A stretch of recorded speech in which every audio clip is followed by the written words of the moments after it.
هو في حد بيفتح الباب كده؟ وبعدين انت خدتي ارواح كتير قوي النهارده، اتفضلي اطلعي بره.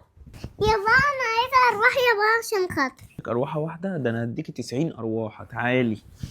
يا ماما انا عايزه العب باللعب بتاعتي. دي تالت مره اروق فيها الاوضه، اخرجي مفيش لعب يلا.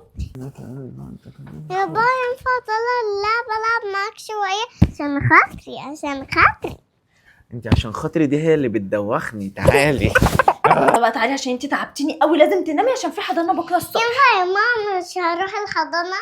لا يا حور ما ينفعش، لازم تروحي الحضانه طب طبعا. يا هروح اشرب. ايه؟ اشرب ماشي. يا بابا ينفع ما اروحش الحضانه واقعد معاك عشان خاطري عشان خاطري؟ هو كله عشان خاطري كده يا حور؟ طب فرمان يا حور، مفيش حضانة بكرة. يلا يا حور. أي خدمة، مفيش حضانة بكرة يا هو ايه عم. مفيش حضانه؟ انا إيه؟ سامعه ان الصبح عماله تيجي تقول لك على حاجات وانا بكون قايله لها عليها لا، بتيجي تقول لك وانت تقول لها حاضر، وهي عارفه ان كده غلط. علمها بقى الصح. هي اللي ماما بتقوله ده صح؟ انت عملتي كده؟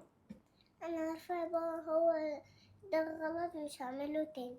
لما ماما تقول لك على حاجة لأ، تتفقي انت وهي، طالما قالت لك لأ ما ينفعش نيجي نقول لبابا، عشان كده عيب وغلط. ماما تزعل منك وانا كمان هزعل ومش هعمل لك اي حاجة. اتفقنا؟ وعد. اصحابي اللي انا عملته ده في الفيديو غلط وما تعملوش كده، غلط جدا.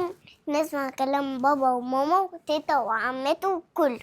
بحبكم، ما تنسوش تكتبوا لي في الكومنتات. باي، هتوحشوني.